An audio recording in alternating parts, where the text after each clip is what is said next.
The body always remembers what you're trying to forget, and when you go through an abusive experience or a series of them, your body takes on the emotional charge in the moment along with the thoughts and the feelings, and then they create a belief or maybe more than one belief, which is known as a negative core belief. And in this video, I'm going to tell you how the body does this, what it can do to your system over time, and what you can do to heal these connections.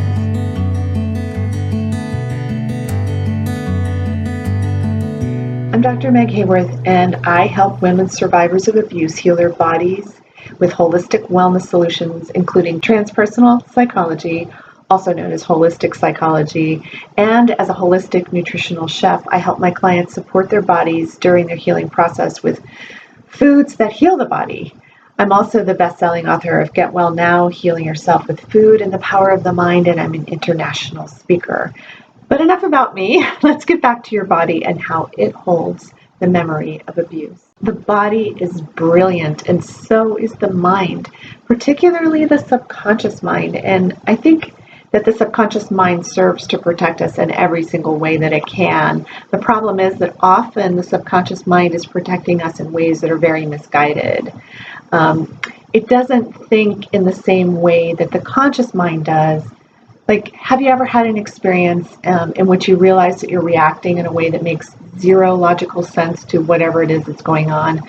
So, for instance, you have diabetes or you're on a diet and you're obese and you're trying to lose weight, and you walk by a plate of cookies and then boom, it's gone. Suddenly it's gone. You just reacted, you just did it. This energy sort of overtook you and you just don't even know how to explain it, but the cookies were gone and you knew there'd be consequences, but it didn't matter. It just bypassed the consequences. You just reacted, you just did the thing. Or maybe you snap at a loved one and in some sort of extreme way, and it's totally out of proportion to what's really going on in the moment. And you may even say to yourself, like, why did I just do that? I can't believe I just did that. And there is a reason why you just did that, and most of us don't really examine the reason, but that's important too, especially if you want to heal your body in the process. So what's happening is you're activating an emotionally reactive part of the self that's in your subconscious mind, but also in your body, also known as the body mind.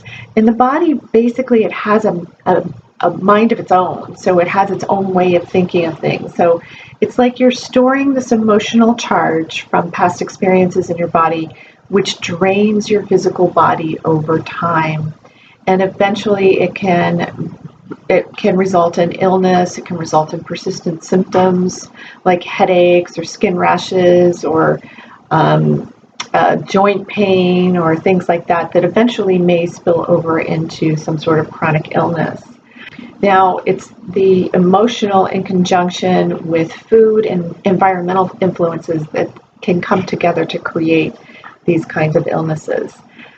So the cookies and the snapping at people, they have little to do with what's really happening in the moment.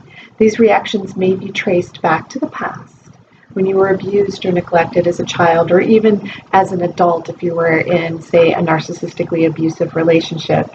And it's really worn away your self-esteem and your body and your self-image. It can happen really at any point in your life. So the body stores memories, as I said, and I work with a lot of successful women survivors of abuse that have, they're CEOs or they're therapists or doctors or have their own businesses, and they are really struggling with still some part of their life where they feel like they know that the abuse is a big reason why they're not moving forward in that part of their life. And so I see how each person that I've worked with differently stores the memories of these abuses in their bodies. So, for instance, I work with a lot of sexual abuse survivors, and I've seen some will store them in their head, and they have migraine headaches associated with the thoughts, feelings, and beliefs that went back to that experience. Some may store them in their bladder, and now they have recurring bladder infections. Some may store them in their kidneys, and they're having issues with their kidneys. Or a lot of what I see with the sexual abuse survivors is they will have issues with the stomach and with the bowels. So like irritable bowel syndrome, ulcers, gastritis, leaky gut syndrome, all those kinds of things I've seen associated with that. So everybody is unique in the way that they store the memories in their bodies. And that's why it's so important to get the work done just for you specifically. When we identify the emotional energy, when it's discovered, when it's understood, and when it's also released from the body, your perceptions, or the perceptions of my clients around their triggers, also change. So they don't get triggered by things that used to trigger them, which is really good news, because that's a really hard thing when you feel like you're a slave to a trigger that keeps going off in your environment, or that you just can't control. You just don't know when that trigger is going to pop up. So it's so wonderful and freeing to not have those triggers and not attach to those moments. When you release these things, the perceptions around those triggers change, like I said. And it does this very, very quickly with the kind of therapy that I do. You see the body mind is creating its own narrative. So you've got your own narrative based on the stories that you went through, but the body mind has its own story. The emotions have their own story of the events or the series of events that occurred, and many of your seemingly uncontrollable reactions are coming from the subconscious mind, also known as the body mind, because after 2 decades of working with people in this arena, I don't think there's really a difference between the body mind and the subconscious mind and the body. I think all of it's one thing, it's all one. And so looking at the person as an entire whole or a holistic system is really critical to getting well on all levels. So many of us spend our lives numbing our emotions. We run from them, we distract ourselves from them, and we're told to just suck it up, let it go, ignore it, and it will go away. But they don't. They don't go away. These emotional patterns that we create through abusive and neglectful experiences, they get worse as we get older. So addressing them is very, very important.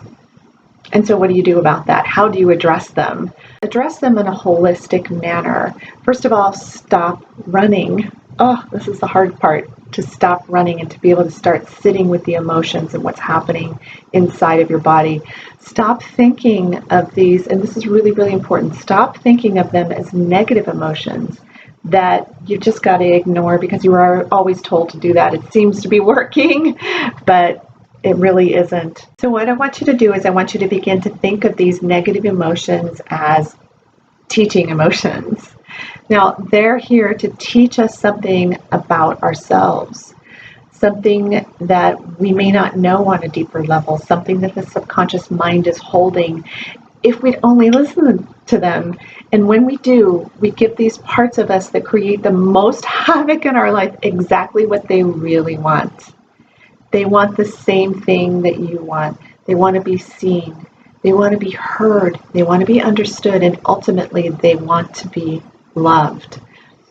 So this work allows people to love themselves by learning to love the hardest parts of the self. The hardest parts to love are these emotionally reactive parts of the self, and these parts of ourselves that believe the worst things, like I'm unlovable, I'm unworthy, I'm not good enough, I can't ever get it right, or whatever messages that were given to us that we've embedded literally into ourselves.